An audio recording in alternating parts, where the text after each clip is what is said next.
presenting Chloe Esbensen.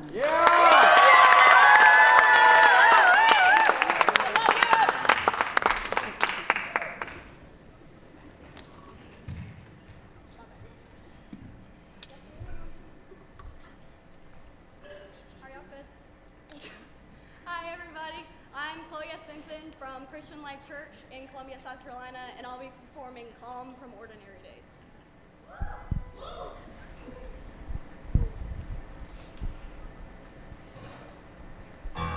So, I am on the 6th train heading up to my lit professor's office, light years off my campus, don't ask me why. I'm sandwiched in between this guy who's literally drooling and some European hipster who, well, let's be honest, smells Woody Allen, her Gershwin in the air.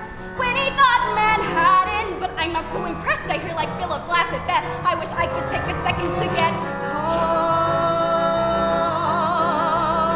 but it's not working. Cause like clearly I'm a magnet for a special breed of psycho who think being weird's a valuable use of time. And my notebook likes to wander on its own across the city, carrying it with it my whole thesis, which I need to write like now. I don't remember the Muppets getting hives when they took Manhattan, but my own diagnosis is I'm creeping towards psychosis, cause I cannot find a place to get calm.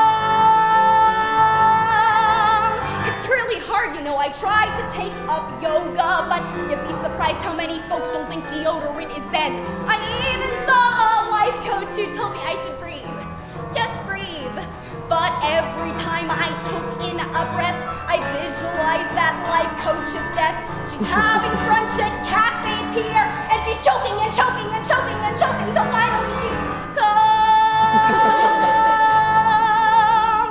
I'm sorry, anyway, I get to my professor's and he sits me down and tells me that your thesis on Virginia Woolf is somehow false. I tell him what I'm working on is not so much a thesis as the fact that she went crazy, and it seems, well, apropos.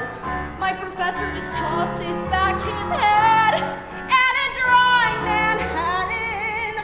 I'm wondering which will kill him quicker, the Big Apple or the liquor, when suddenly I panic and I tell myself I must get someplace calm.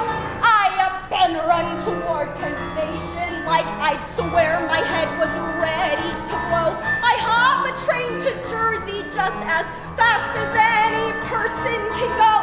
In 90 minutes out, I get off at some provincial hamlet I've never heard of.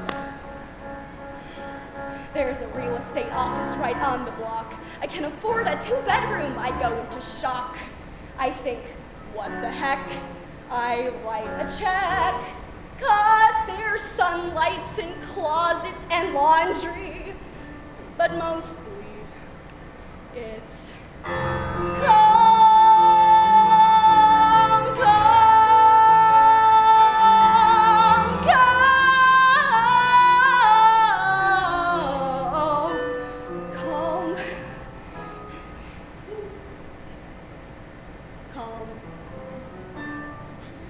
Really calm.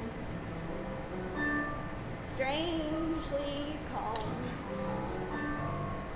Like Times Square at 5 a.m. calm. Like totally freak me out calm. Like I'm slowly gonna go crazy and throw myself off the balcony calm. Dang it. So, I tear up my deposit and I head back to Penn Station. Of course, the subway's broken, so I walk 4 miles home. And like 14 hours later, I get back to my apartment with my crazy, spastic roommates in a room, well, of my own. I've got this black and white poster on my wall that says my Manhattan, and I point with my finger, but I let my gaze linger. I notice how the people look like tiny specks of gray, all haphazardly arranged just like they were in that Monet.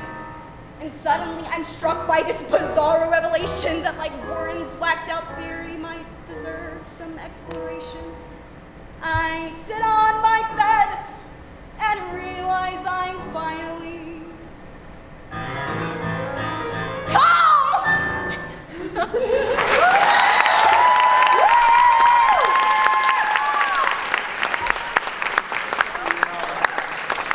I don't know. Does that every time.